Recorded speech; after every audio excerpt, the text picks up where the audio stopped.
Entrer dans le monde professionnel, y trouver sa place. Pour tout un chacun, cette étape est un moment complexe à gérer. Pour la plupart de nos répondants, l'origine migratoire et socialement modeste rend le premier contact avec le marché du travail pour un stage, un apprentissage, un emploi encore plus difficile. Désormais établis dans la vie active, l'enjeu pour eux est de savoir si la diversité de leurs origines porte encore et toujours à conséquence dans leur activité professionnelle.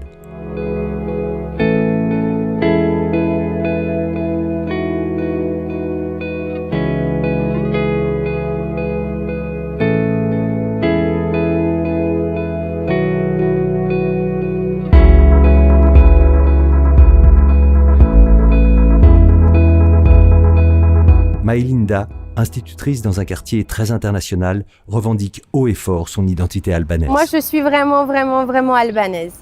Je suis née à Genève, j'ai fait toute ma scolarité à Genève, mais moi, j'ai toujours dit, et j'ai jamais eu de peine à le dire, que je suis albanaise.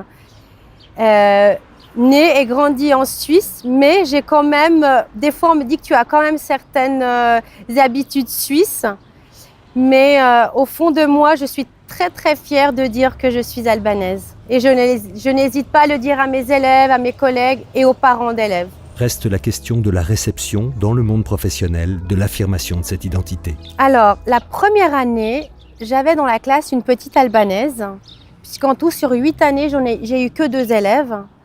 Elle était fière de dire que ma maîtresse, elle est albanaise. Et pour moi, c'est aussi une grande fierté de dire à mes élèves que je suis albanaise, de dire aux parents d'élèves. Et ça s'est vraiment très bien passé. Il n'y a pas eu de critiques, de préjugés ou peut-être de méfiance. Non, beaucoup de respect à mon égard et j'apprécie énormément. Caroline, elle aussi institutrice, a trouvé dans son engagement social et politique un espace où elle se sent finalement l'égale des autres. Elle fait partie, depuis la dernière législature, du conseil municipal d'une des communes du Grand Genève. Aunay, c'est quand même une commune extrêmement multiculturelle. D'ailleurs, au conseil municipal, on est plusieurs à avoir une origine étrangère. Donc ça me permet de me sentir en fait à l'égal des autres. Je ne me sens pas différente. Et puis ce qui est aussi intéressant, c'est que oui, j'ai cette origine, mais je trouve qu'elle m'enrichit en fait. Je la vois plus comme un handicap. Son origine, dit-elle, n'est plus vécue comme un handicap, mais comme une richesse supplémentaire. Une victoire pour Caroline. Dans certains milieux, cette affirmation identitaire est rendue possible par l'acceptation de l'autre. C'est le cas dans le monde de l'enseignement. L'univers de la banque et de la finance apparaît au vu des témoignages recueillis moins ouverts à la diversité des enfants d'immigrés. Bekim travaille dans le secteur de l'audit à Lausanne. C'est vrai que pour moi, c'était pas évident. J'ai dû me battre vis-à-vis de mes origines, de mon nom, surtout quand c'est un métier commercial. Au téléphone, parfois, je ne disais pas mon nom, et ça passait très bien. Il me disait « Ah, mais vous êtes fribourgeois, je reconnais l'accent ». Au moment où j'envoie le mail, là ça coinçait un peu plus. J'ai dû m'accrocher au métier, à cette confrontation-là.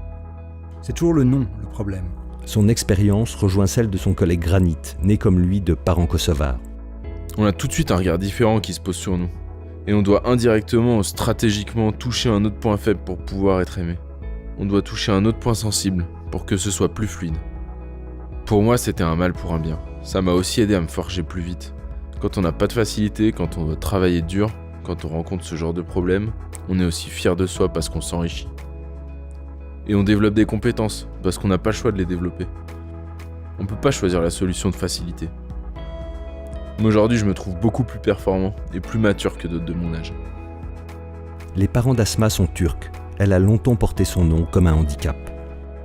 Ça a toujours été comme ça. Quand on s'appelle Akdeniz, Asma Akdeniz, c'est d'abord...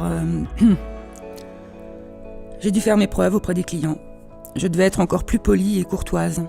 J'ai dû faire de plus en plus d'efforts pour être acceptée par la clientèle. Je devais d'abord franchir l'obstacle et leur montrer qu'ils pouvaient me faire confiance pour après pouvoir être normale. Puis, en 2006, Asma se marie et prend le nom de son époux, suisse. Imaginez-vous, elle a une femme de ménage turque. Jamais de la vie je ne laisserai entrer ça dans ma maison. Et moi je pense, chère madame, vous parlez avec une femme turque. Devrais-je lui dire ou pas ? Bien sûr que je ne lui dis rien. C'est mon job. Mais ce sont de ces moments où l'on pense, eh bien si maintenant je m'appelais Akdeniz, elle n'aurait pas dit ça. Ok ?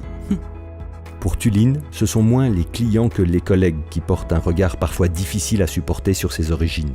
Dès que certains ont vu mon prénom, donc avec le U tréma, ils ont dit « Ah, turc ?» J'ai répondu « Oui, exactement, turc. » Et plus encore sur son appartenance religieuse.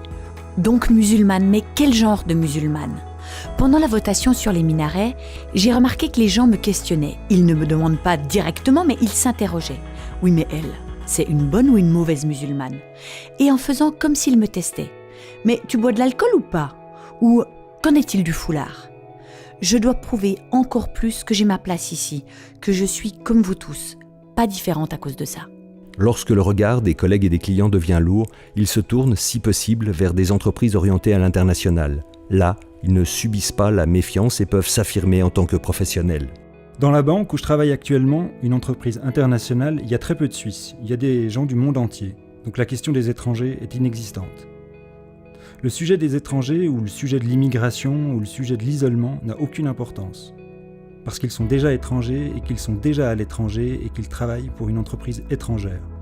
L'isolement, la xénophobie sont hors de propos. Nous sommes, je crois, 14 nations différentes ici pour 30 employés. L'origine pèse toujours sur la vie professionnelle des jeunes issus de la migration. Je dois prouver encore que j'ai ma place ici, dit Tuline. L'acceptation au quotidien doit encore et toujours être négociée pour nombre de ces jeunes actifs dans le privé, alors qu'elle apparaît plus facile à obtenir dans le secteur public. Deux types de réponses à ce défi. Certains contournent l'obstacle, si leur nom ne révèle pas d'emblée leurs origines immigrées ou s'ils parviennent à travailler dans des entreprises accueillantes. D'autres, par contre, se voient obligés de redoubler d'efforts, de continuer à s'investir professionnellement, à faire leurs preuves pour résister aux micro-agressions et parvenir à se faire accepter.